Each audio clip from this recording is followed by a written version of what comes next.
BBA, BCA, BCom computer కోర్సులో 100% placement లభించే ఏకైక డిగ్రీ కాలేజ్ కూకట్పల్లిలోని ఐక్రియేట్ డిగ్రీ కాలేజ్. నమస్తే, welcome to Suman TV.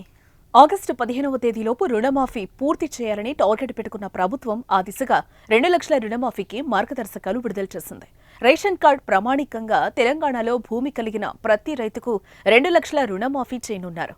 2018 December 12 నుండి 2023 డిసెంబర్ 9 వరకు వడ్డీ అసలు కలిపి 2 లక్షల వరకు ఉన్న బకాయిలను మాఫీ చేస్తామని పేర్కొంది. అయితే 2 లక్షల కంటే ఎక్కువగా రుణం ఉంటే ఏం చేయాలని రైతుల్లో నెలకొన్న సందేహంపై కూడా ప్రభుత్వం క్లారిటీ ఇచ్చింది.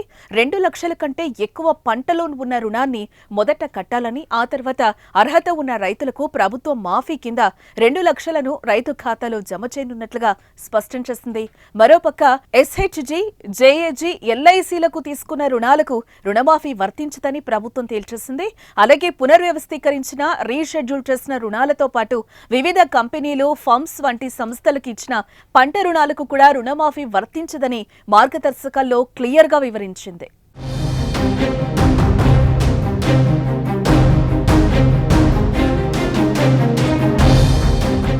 ఆగస్టు 15 నాటికి రుణమాఫీ పూర్తి చేసేలా టార్గెట్. ఆ దిశగా మార్గదర్శకాలు జారీ చేసిన ప్రభుత్వం. భూమి కలిగిన ప్రతి రైతుకు 2 లక్షల రుణమాఫీ. SHG, JAG, LICలకు తీసుకున్న రుణాలకు వర్తించని మాఫీ. గతేడాది జరిగిన అసెంబ్లీ ఎన్నికల్లో కాంగ్రెస్ ప్రభుత్వం ఇచ్చిన హామీలో రైతు రుణమాఫీ కీలకమైంది.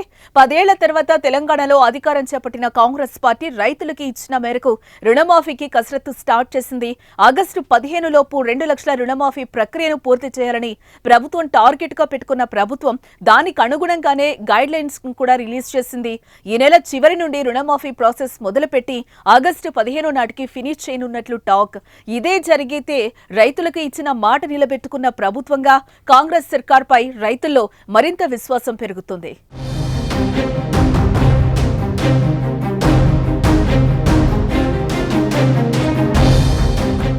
సుమన్ టీవీలో మీ పర్సనల్ అండ్ బిజినెస్ ప్రమోషన్స్ కోసం కింది నెంబర్కి కాంటాక్ట్ చేయండి.